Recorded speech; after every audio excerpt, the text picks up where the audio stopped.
नमस्कार दोस्तों, मैं ही एकेडमी दिल्ली के यूट्यूब प्लेटफॉर्म पर आपका स्वागत है। आज हम बात करेंगे रूस और यूक्रेन के बीच चल रहे युद्ध के बारे में, उसके बीच के विवाद और उसके पीछे के इतिहास के बारे में। आज हम इन सब की जांच पड़ताल करेंगे। ये जैसा कि आपको ये इमेज में दिख रहा है, ये रूसी राष्ट्रपति व्लादिमीर पुतिन हैं और ये यूक्रेन के राष्ट्रपति व्लादिमीर जेलेंस्की हैं, जो कि पहले यूक्रेन के कॉमेडियन थे, बाद में इनकी पार्टी सत्ता में आ गई। ये अमेरिकन राष्ट्रपति जो बाइडेन हैं, इनकी भी भूमिका संदिग्ध है। रूस यूक्रेन के बीच चल रहे युद्ध के समय भारत की क्या भूमिका हो, भारत तटस्थ रहे कि किसके साथ रहे, इसको लेकर के भारत ने प्रतिक्रिया भी दी है। भारत गांधी का देश है और भारत ने शांति की अपील की है। आइए समझते हैं।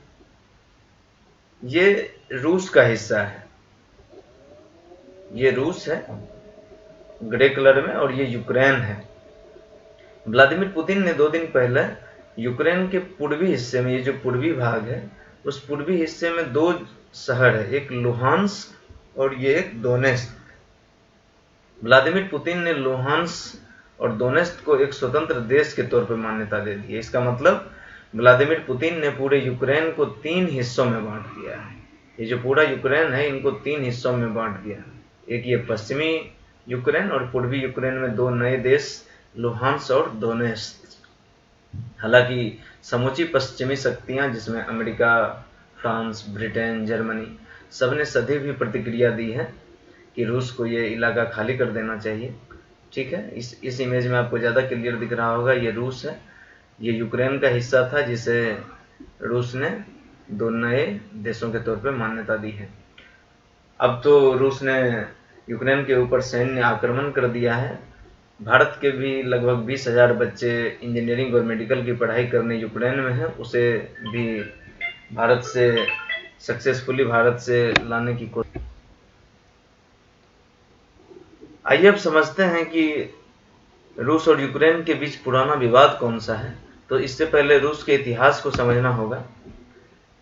1721 ईस्वी में रूस का शासक पीटर द ग्रेट था और पीटर महान के समय रूस का सर्वाधिक विस्तार हुआ। तो रूस की ये जो भूमि आप देखते हैं, वो एशिया से लेकर के यूरोप तक फैला हुआ है और पीछे अमेरिका के अलास्का तक है। तो ये सर्वाधिक विस्तार पीटर द ग्रेट के समय में हुआ है।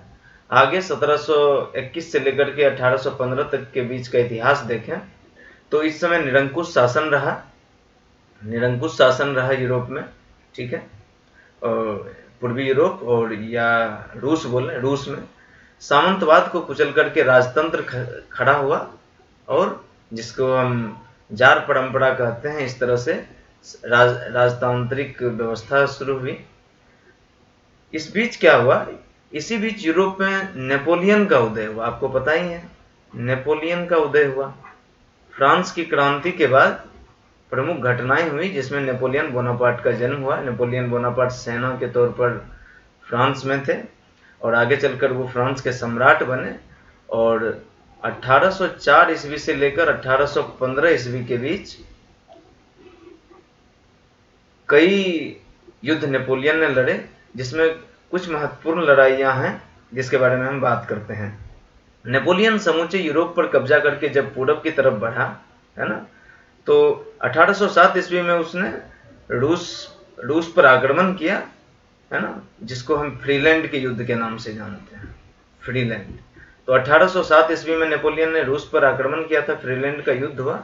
हालांकि रूस हार गया। उस समय जार अलेक्जेंडर फर्स्ट का शासन था और टिलसेट की संधि हुई थी, जिसके बीच नेपोलियन और जार अलेक्जेंडर ने एक दूसरे के सीमा का सम्मान करने का बात किया। ठीक है, एक किताब आई है लियो टॉलस्टॉय की, आप जानते ही होंगे। वार एंड पीस नाम की एक किताब है लियो टॉलस्टॉय की।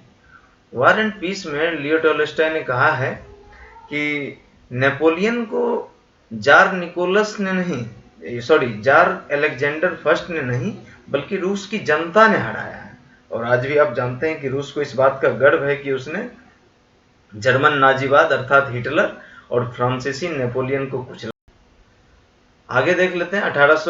जब 1815 में फाइनली वाटरलू के युद्ध में नेपोलियन पराजित हुआ तो उसके आगे का इतिहास देखते हैं।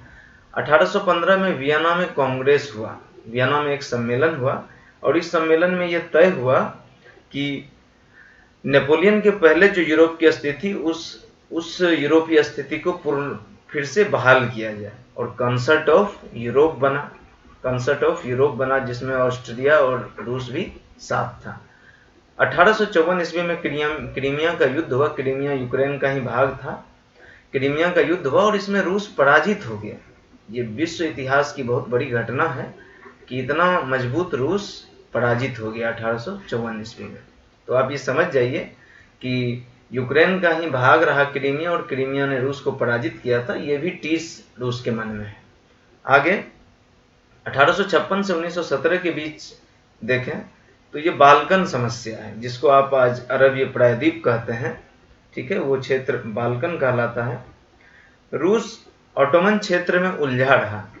ऑटोमन जहां मुसलमानों का शासन रहा, रोमन साम्राज्य के खात्मे के बाद जब ऑटोमन साम्राज्य का उदय हुआ तो पूरे भूमध्य सागर के चारों तरफ और पश्चिमी एशिया में ऑटोमन साम्राज्य का शासन हुआ। तो ऑटोमन के क्षेत्र में रूस उलझा रहा बाल्कन समस्या को लेकर के। इसी बीच 1917 ईस्वी में रूस की क्रांति हो गई। व्लादिमीर लेनिन के, जैसे आज व्लादिमीर पुतिन है तो उस समय व्लादिमीर लेनिन थे और लेनिन के नेतृत्व में रूसी क्रांति हो गई। साम्यवाद लागू हुआ, अर्थात सब कुछ पर सरकारी नियंत्रण स्टार्ट हुआ, ठीक है। अब आगे चल करके आप देखेंगे तो जैसे ही यहाँ पर साम्यवादी विचारधारा लागू हुई तो जो पश्चिमी देश हैं वो तो कैपिटलिस्ट हैं, वो तो पूंजीवादी देश हैं जो लाभ की अवधारणा पर काम करते हैं।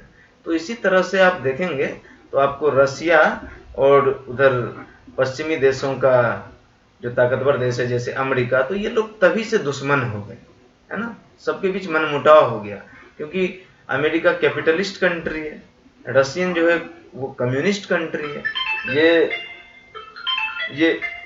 ये लाभ की अवधारणा पर काम करता है।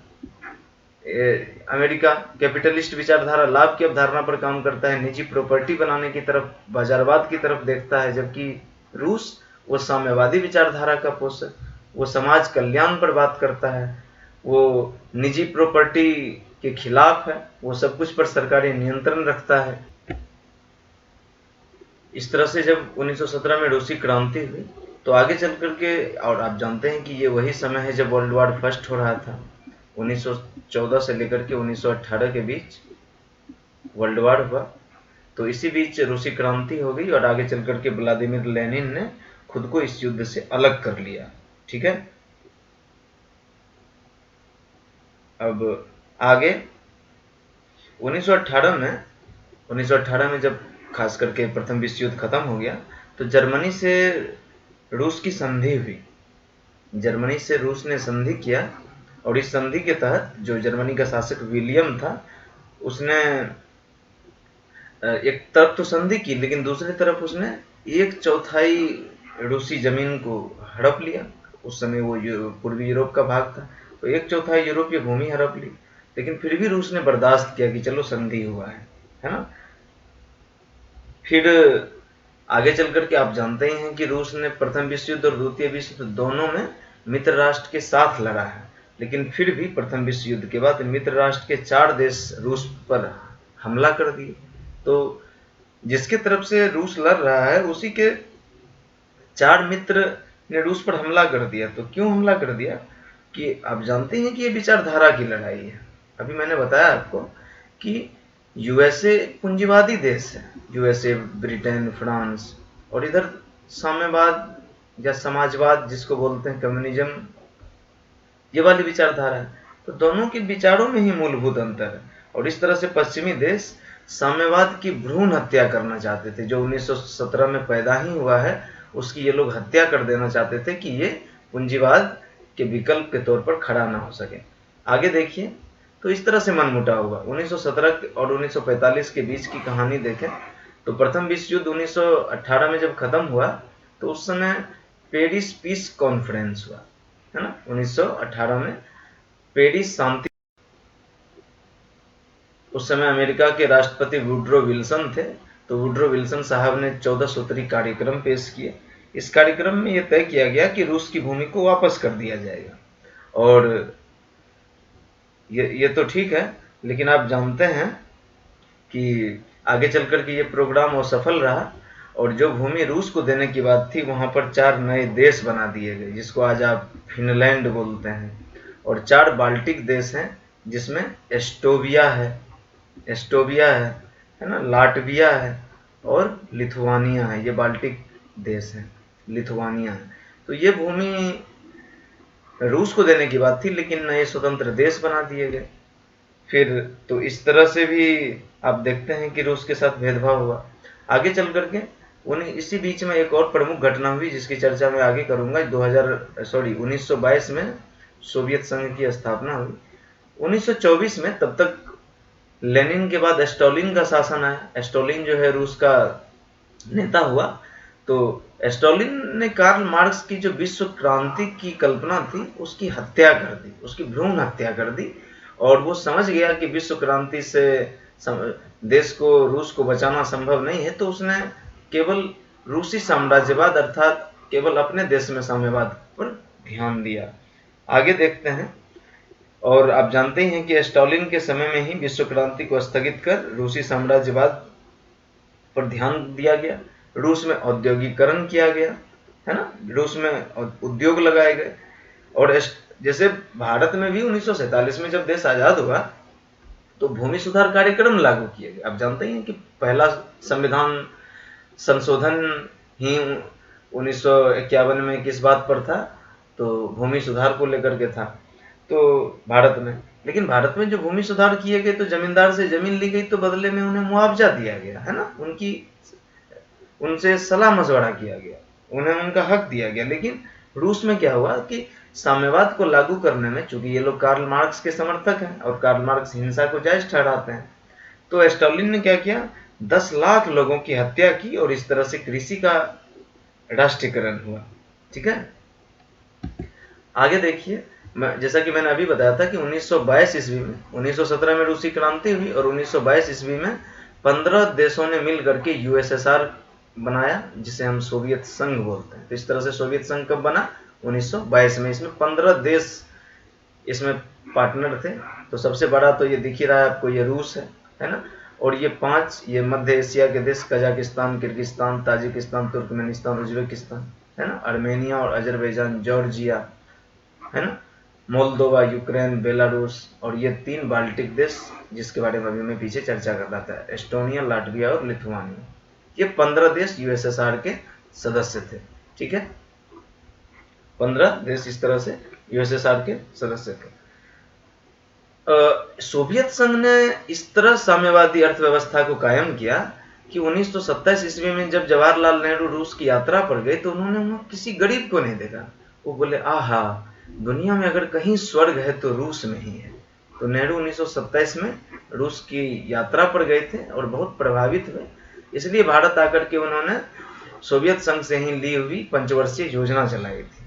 ठीक है, आगे चल करके जब सेकेंड वर्ल्ड वॉर शुरू होने वाला था तो 1939 ईस्वी में फिर से तब तक हिटलर का शासक, तब तक जर्मनी का शासक हिटलर हो गया था और रूस में स्टालिन था। तो हिटलर और स्टालिन ने 1939 ईस्वी में एक संधि की, जिसको अनाक्रमण की संधि कहते हैं। अनाक्रमण की संधि का मतलब है कि आप एक दूसरे के अस्तित्व को अर्थात सह अस्तित्ववाद को मानेंगे, एक दूसरे के सीमा का सम्मान करेंगे। लेकिन क्या हुआ कि 1939 में जब ये संधि हुआ तो पोलैंड को बांटने की बात हुई कि ये जो पोलैंड है, पोलैंड को इधर जर्मनी इस पर कब्जा करेगा, जबकि पूर्वी भाग पर रूस का नियंत्रण होगा, है ना। ठीक है, तो लेकिन हुआ क्या कि हिटलर ने पूरे यूरोप को जीत लिया। और इसी समय हिटलर से एक गलती हो गई कि हिटलर ने रूस में, चूंकि हाइड्रोकार्बन का भंडार था, दूसरा हिटलर स्लाव जाति से बहुत घृणा करता था। तो स्लाव जाति बहुमत में है, रूस में बहुसंख्यक है, तो स्लाव जाति से घृणा और हाइड्रोकार्बन को लेकर के हिटलर ने रूस के ऊपर आक्रमण कर दिया। ये हिटलर की सबसे बड़ी गलती थी। हिटलर ने जैसे ही रूस के ऊपर आक्रमण किया तो अब स्वाभाविक तौर पर आप जानते हैं एक कहावत प्रचलित है कि दुश्मन का दुश्मन मित्र होता है। तो फिर मरता क्या ना करता, रूस और ब्रिटेन फिर से एक हो गए और फिर से द्वितीय विश्व युद्ध के समय मित्र राष्ट्र की तरफ से फिर अमेरिका, ब्रिटेन, फ्रांस और रूस एक साथ लड़ रहा है। जबकि दोनों के बीच बुनियादी अंतर है। पीछे मैंने बताया आपको कि साम्यवाद और पूंजीवाद में एक बुनियादी अंतर है। भले दोनों विश्व युद्ध में दोनों साथ लड़ रहे हैं, लेकिन दोनों एक दूसरे को कुचलना चाहते हैं। ठीक है, तो इस तरह से ब्रिटेन और रूस एक हो गए और आगे चल करके चूंकि 1941 ईस्वी में जापान ने अमेरिका के पर्ल हार्बर पर अटैक कर दिया था, तो फिर अमेरिका भी मित्र राष्ट्र की तरफ से आ गया। ठीक है, तो रूस आ गया, ब्रिटेन, फ्रांस और बाद में अमेरिका भी मित्र राष्ट्र की तरफ से आ गया और इधर धुरी राष्ट्र की तरफ से जर्मनी, जापान पर आ रहा है। ठीक है, ठीक है, अब आगे देखते हैं। 1945 ईस्वी में जैसे ही द्वितीय विश्व युद्ध खत्म हुआ, सेकेंड वर्ल्ड वॉर खत्म हुआ, तो इसी समय 1945 से लेकर के आगे 1990 तक शीत युद्ध का दौर चला, जिसको हम कोल्ड वॉर कहते हैं। शीत युद्ध का दौर चला। शीत युद्ध क्यों हुआ? शीत युद्ध क्यों हुआ?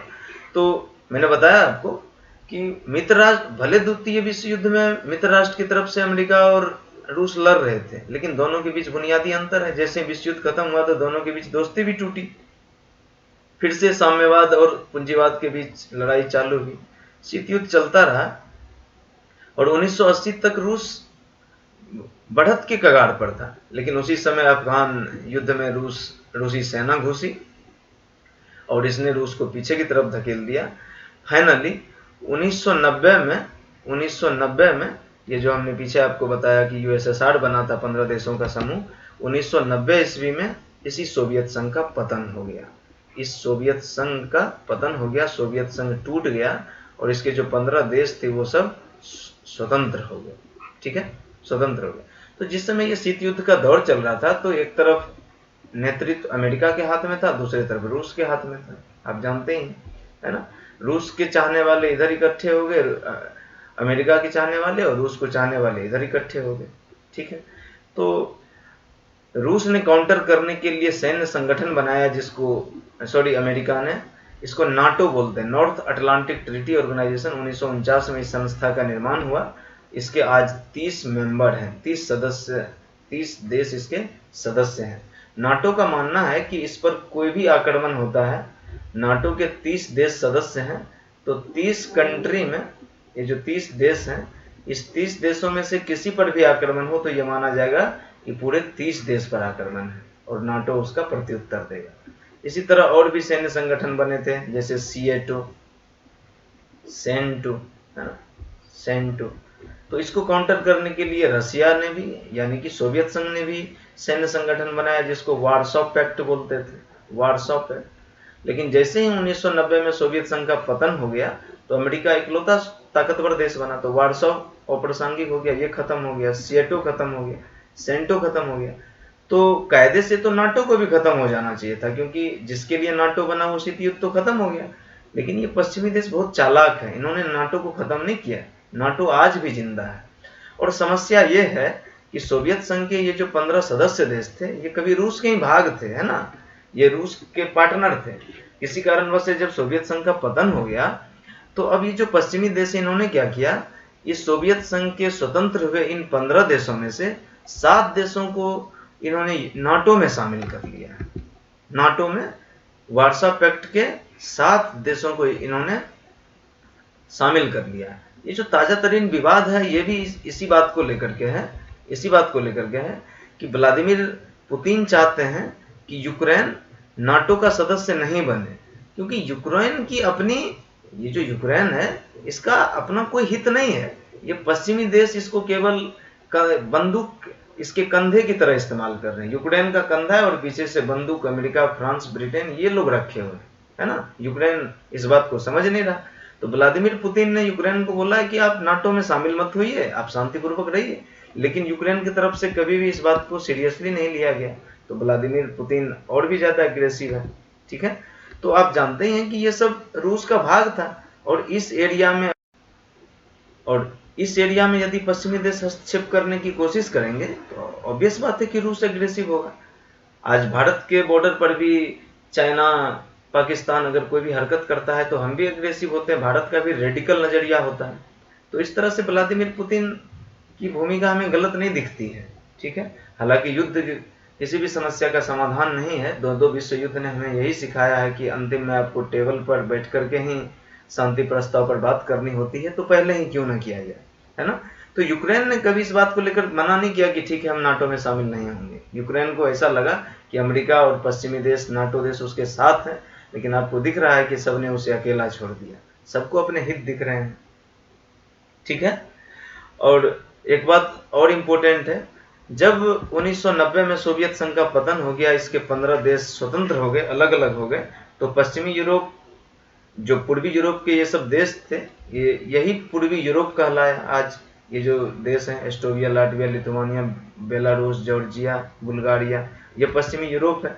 यहाँ पर आज कैपिटलिस्ट शासन है ना। तो रूस और भी ज्यादा एग्रेसिव है ना। और एक चीज और इम्पोर्टेंट है कि जब 1990 में सोवियत संघ का पतन हो गया, रूस अकेला खड़ा रहा, तो उस समय सिंपैथेसाइज करने की जरूरत थी, है ना। उसे थोड़ी सांत्वना देनी चाहिए थी रूस को।